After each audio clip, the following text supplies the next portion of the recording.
Hello. I've got another book to read today. It's not something I wrote, but it is a possession from my childhood. Discovering Castles.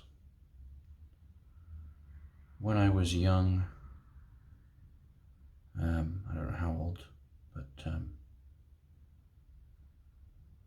for some reason, this book was one of my favorites. I liked writing. I enjoyed reading books as well. But for some reason, this non-fiction old book about castles was something I read, or at least looked at, repeatedly. It's a nice kind of old cover, hardback, but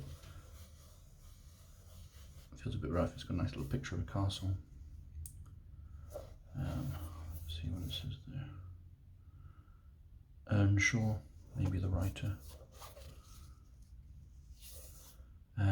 But I thought I'd just look through it a little bit, reminisce about what I remember from it.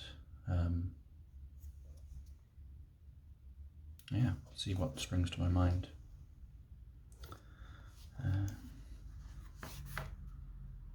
So you can usually tell it's quite old because 25p. We bought this, or my parents bought it for me for some reason in a second-hand shop, knowing I liked fantasy and medieval things and castles intrigued me. It might be that I chose it. A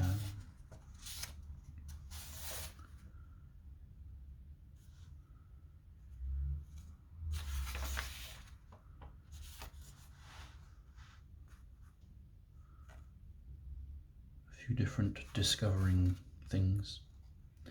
Sailing ships, roads and bridges, deep sea fishing. I don't think I ever had any of the other books. It's got a nice photo of an old castle somewhere. Discovering Castles.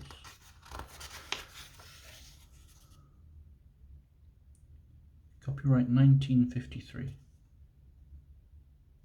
So it's not an ancient tome, it's not archaic, but it is old.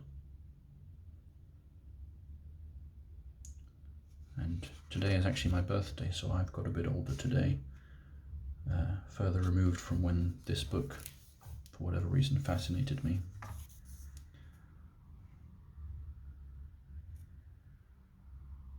And a bit of a forward explaining what's going to come in the book. As you can see, there's photos and things in this book. And that one there. Drawings as well. And I reckon those are probably what I looked at more often in this book. The pictures. So if we flick through, you can see here's a map of Wales with some castles that are famous in Wales: Aberystwyth, Kilgarran, Kidwelly, Pembroke, Cardiff, Caerphilly, Shrewsbury.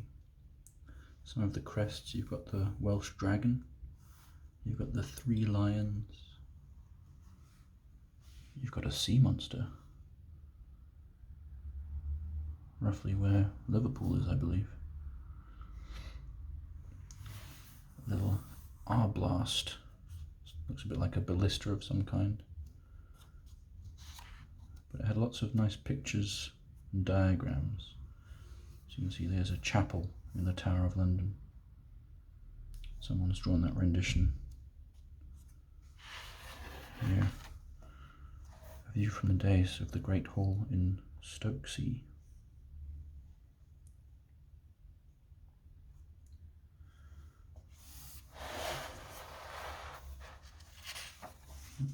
Quite a few diagrams here of different types of towers and things. You've got some photos of castle ruins. It's a part of family holidays that I do remember fondly as exploring famous castle ruins. I still like looking at old ruins, even today.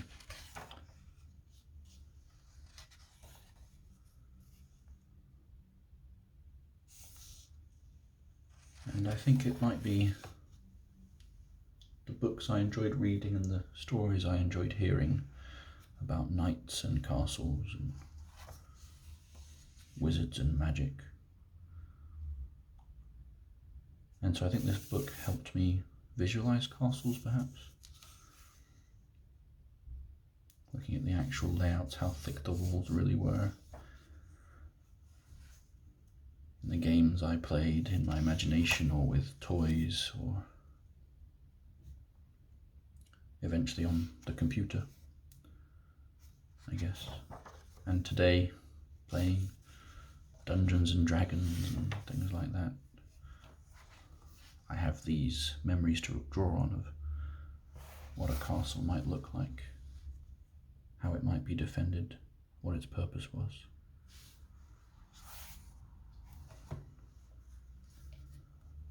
I don't think it's written for children.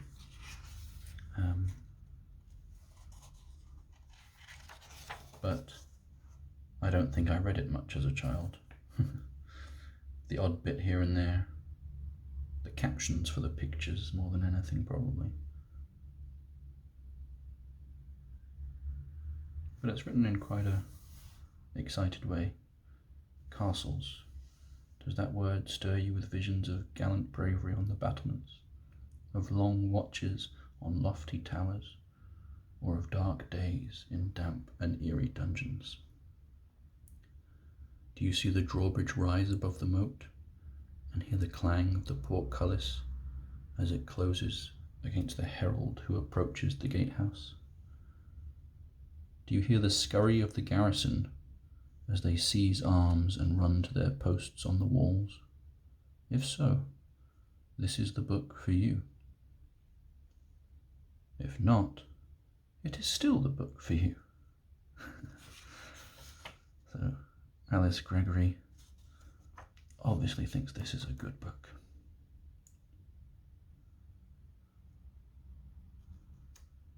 It says, the illustrations have been specially drawn by the author, Earnshaw.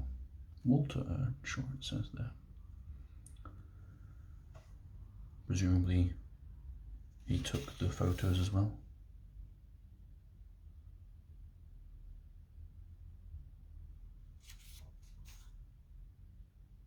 So it's not a super academic book, I don't think. It's not intended for archaeologists probably, but for children, teenagers, adults who just have an interest in castles and the ruins that you can find around in different countries in Europe and around the world. You can find old forts of all kinds, fortifications used. So part one is the story of castles.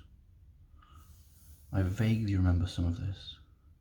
So the Norman kings, William the Conqueror, building castles as he came to Britain, the British Isles from Normandy.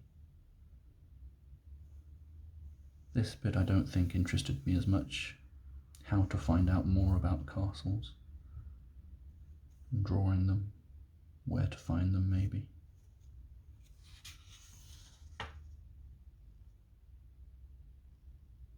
I liked the history, I guess, and the stories more. So yeah, here we have the first castles. You have built a castle, so have I. Every one of us has built one at some time, a castle on the sands. I do remember building sandcastles, buckets and spades.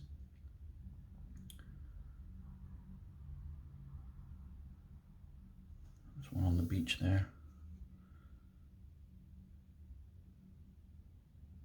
There's a Jimi Hendrix song about castles made of sand that I quite like.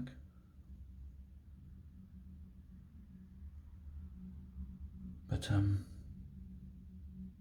also remember as a child not just building sandcastles, but we did something called drip cities, where in your hand you'd get a clump of wet sand and squeeze it so that dripping down in this kind of lumpen tower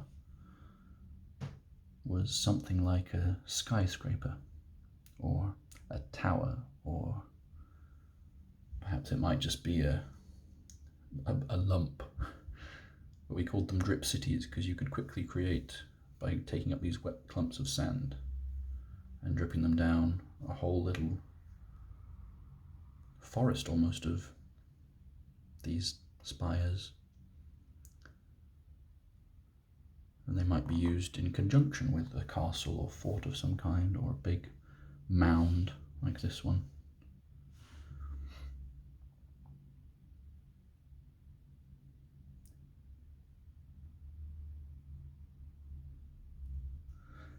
But sandcastles are something a lot of people build, and I do think a lot of kids who are aware of castles from stories or from holidays, visiting ruins, or being told at school or by their parents. And a lot of kids' games are based around castles. Who's the king of the castle? Who's the dirty rascal? Taking the high ground.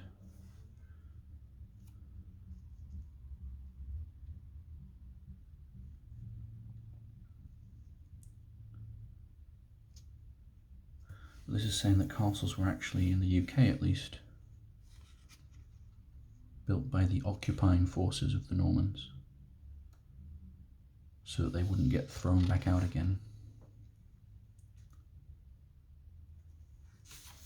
Here you can see the Motte Bailey Castle, one of those early designs where they'd build a mound like the sandcastles with a moat around the little enclosure, made of wood. Not super long lasting, but I know you can still find the ditches and the mounds in certain places.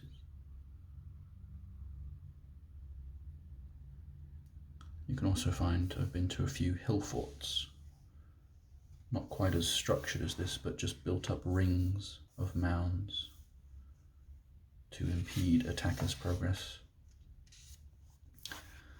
One thing which I remember looking at and realizing that castles weren't built like buildings are built today. The Anglo-Saxons built the Norman motte. Not quite slave labour, I suppose, because it was a once and done thing.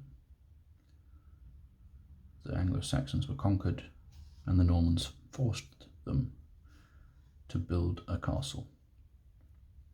And then they were allowed to go about their subjugated lives, while the Normans could sit with this powerful defensive fort.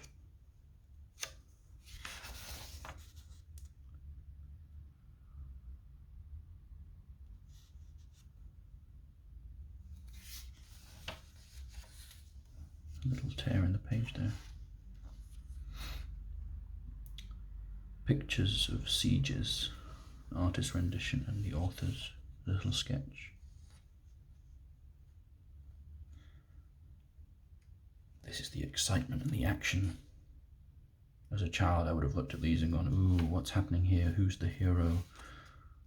Which one of these would I think I could be as a character? Or who do I think is going to win out of these actors?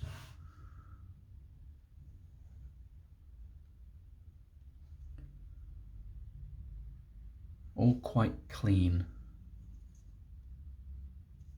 This perhaps being the most honest, with the dead people lying face down in the mud and sludge at the bottom of the ditch. Because of course, as you grow up, you realise that the heroic tales and things aren't quite accurate. You wouldn't have been standing calmly with your big hat on in a position like that. you'd be more likely running around, waving your arms and trying not to be hit by an arrow, perhaps considering running away as boulders come flying down. Because castles are interesting and fascinating, but they weren't happy places.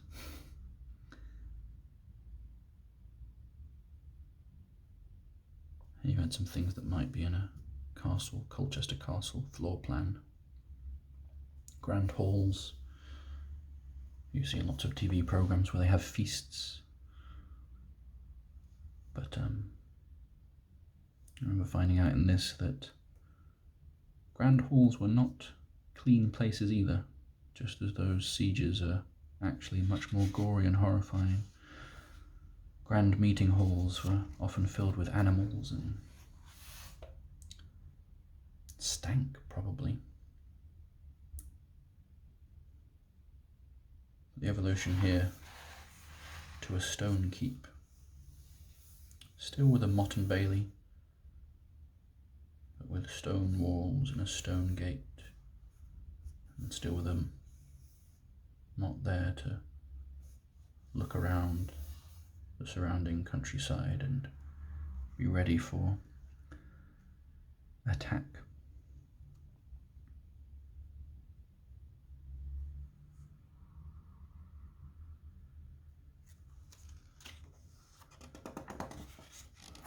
Skip to page. A square keep. This is probably more in line with what we envision when we think of castles. A big stone tower with a wall and a gatehouse, maybe with multiple ring walls, as you might find later on in the book. Somewhere, anyway.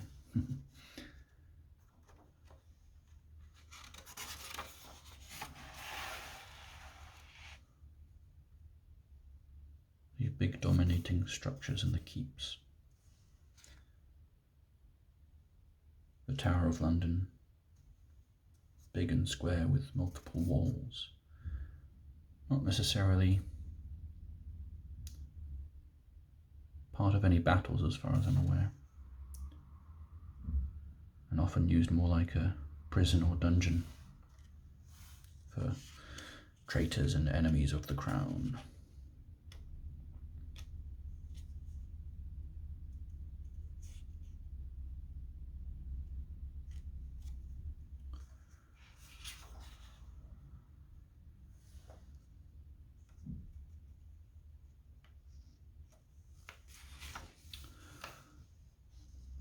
These kind of floor plans and these pictures, a lot of them have kind of stayed with me in just thinking about castles and imagining in stories what things might actually look like. The narrow stairs going up, which, if you've been to some ruins or still standing old buildings and castles, you might be aware that the stairs are very narrow often, as a defensive kind of attempt to prevent multiple people from climbing up and seizing the tower.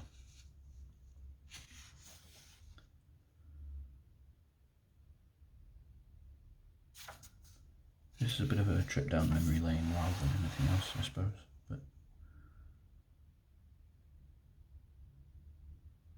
it's funny what comes back to my mind from what I remember reading briefly, or the pictures, like this very large castle, Caernarvon, not sure how you pronounce it.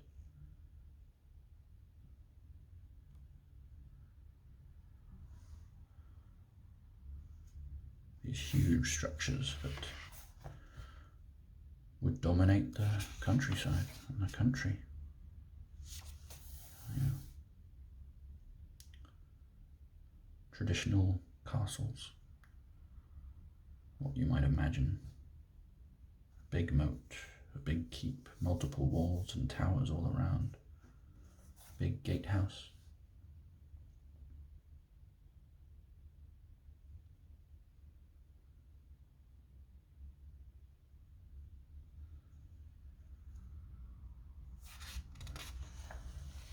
can still see castles, half destroyed, half rubble, half built, still standing sometimes. But of course a lot of them were destroyed in subsequent conquests, or torn down to build newer castles.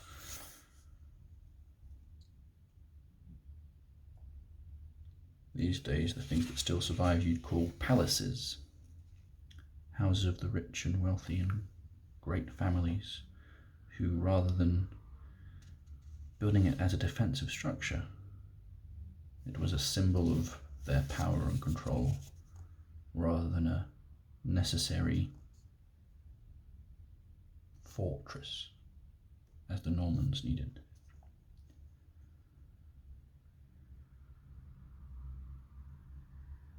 I think I probably have rambled on long enough about this book.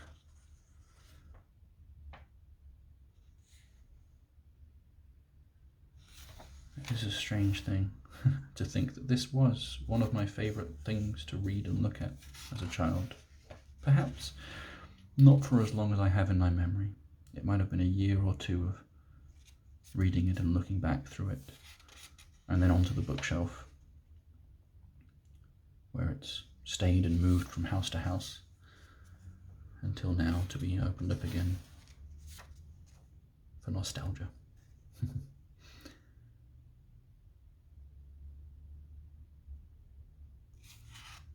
And thinking about what remains of these things. Will this book last longer? Probably not. It's a bit worn and faded. But I'll keep it. I'll keep it a while longer. Until maybe it turns into a ruin like this. The pages all falling out.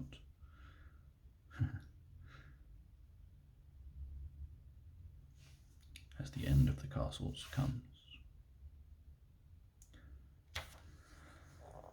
But that's probably going to be the end of this video. A little bit longer than the last one. As I look through this book from my childhood. It's one of those objects that's just, for me, nice to still have. Feels nice reading through it and glancing through it at the pictures, and brings back the nice childhood memories of playing, imagining, fantasizing about these ancient things, and visiting the ruins that still exist, imagining myself in them, perhaps in very different ways now than when I was a child who thought of heroes and knights and daring escapades.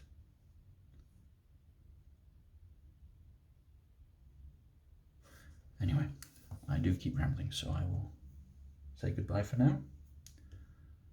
I hope you enjoyed looking at this book with me.